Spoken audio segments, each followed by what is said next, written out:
Hey there, sports fans. Welcome back to Open. Before we show you part two of our interview with Yankee beat reporter Bryan Hoch, we wanted to get you caught up to speed with the latest on the Bronx Bombers around the community. The Yankees have been doing some amazing things right here in the Bronx. And the latest, the club announces the launch of the Fueling Our Future initiative. This partnership with Nike and Dream, formerly known as Harlem RBI. The Youth Community Initiative will target underserved communities with a focus on the Bronx, providing local young people with health and wellness skills for excelling in the classroom, on the field, and in their daily lives. Fueling Our Future was originally unveiled on April 15th in recognition of Jackie Robinson Day, with 42 7th and 8th grade students from Dream Charter School selected to take part in it. The number of students for this inaugural year of the program matches the uniform number worn by the legendary, late great Hall of Famer Jackie Robinson. Kudos to the Yankees Diversity and Inclusion Committee for doing this. They are focused on identifying and combating disparities and systemic inequities that obstruct socioeconomic fairness and progress for marginalized groups here in the Bronx. Fueling Our Future will serve its students through 5 weekly virtual seminars with Yankee employees who are experts in their respective fields, as students will receive guidance on mental health, physical fitness, and healthy eating and food choices. Yankees continue to just do so many amazing things for the borough. Very excited to share with you here this morning. We're also very excited to share part 2 of our interview with Bryan Hoch. So without further ado, here's part 2. You know, last week here on the show, we ended up having a pretty interesting guest. I don't know if you've ever seen the movie, The World's Fastest Indian, a gentleman named Burt Monroe who broke a bunch of land speed records on a motorcycle in Bonneville. His son is now 87 years old, and he talked a little bit about, of course, his dad. We had him on basically like a Father's Day special, but I bring it up because there's actually a scene in the film where Burt Monroe talks about the 1918 pandemic, and he's telling another young man, maybe in his 20s, about how he had been a teenager during that pandemic and how so many lives were lost. Do you think this will be a moment, like looking now and maybe projecting ahead, knowing that you have kids, that this will be something that you perhaps tell your grandkids someday about this time? Like, you'll never believe how 2020, 2021 was and the pandemic was. Yeah, and the best part about that is that it will be in the past tense, because I don't think that anybody will look back fondly upon this time. You know, there were glimmers of it.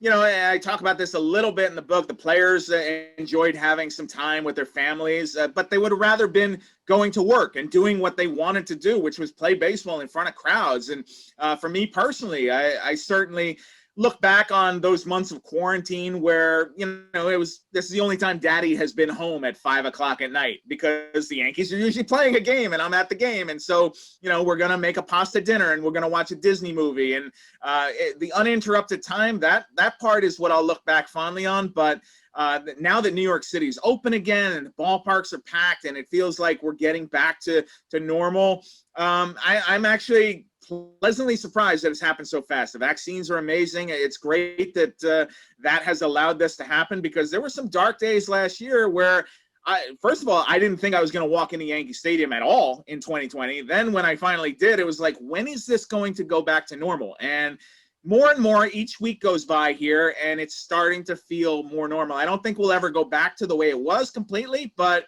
it's getting there, and that's a good sign.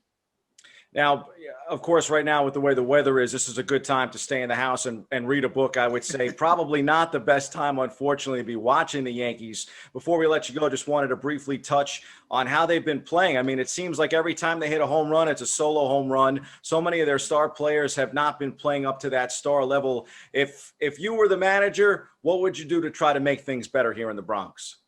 Oh, man. You know, I've been talking about that with people, and you know, these post-game press conferences with Aaron Boone are tough, because what is he supposed to say at this point? I feel like everything that can be said has been said. The players are the ones who have to get it done. Instead of, you know, Boone saying yesterday or the other day, he said, our season is on the line. Okay, that's great. It's June. Now what happens? And they went out and lost the first game after he said that. Then what? Then what buttons are there to push? So you can switch up the lineup as much as you want, but really, look, the players on this team have to play to the capability that we said coming into the year. Look at the back of their baseball cards. This is going to be one of the best teams in the American League. They have not played like it. They have played like a very average baseball team. And even worse than that, at times they've been really dull to watch. And so they need to go on a tear here where they can win 8 out of 10 or 9 out of 12, something like that, to make up some ground, because really they're coming up on the All-Star break and they've just been spinning their wheels the whole summer. I had teased you. I thought you were the guy that kind of lit a little bit of a fire underneath the Yankees and manager Aaron Boone there briefly. And it lasted for a second, but then, of course, the Yankees, as you've said, they've been basically inconsistent the entire year. Consistently inconsistent. But, hey, they won 7 out of 9 after I asked Boone if they were getting used to losing. So maybe I need to poke the bear again and see what happens. You should fire him up again, Brian. Definitely, no doubt about it. So, in my opinion, you may not actually be the best, before we let you go, the best beat reporter in your own home. The Yankees have kept losing. Just why? Why would the Yankees be losing the whole time? Why would the Yankees be losing? I don't know. I'm just a 4 kid. I'm just a kid that is 4. I don't know why the Yankees have kept losing. But I just don't like them losing. Is this thing on? You need to fix this problem. I don't hear anything. Everybody, including our fan base, had enough. It's July. Let's get this thing going.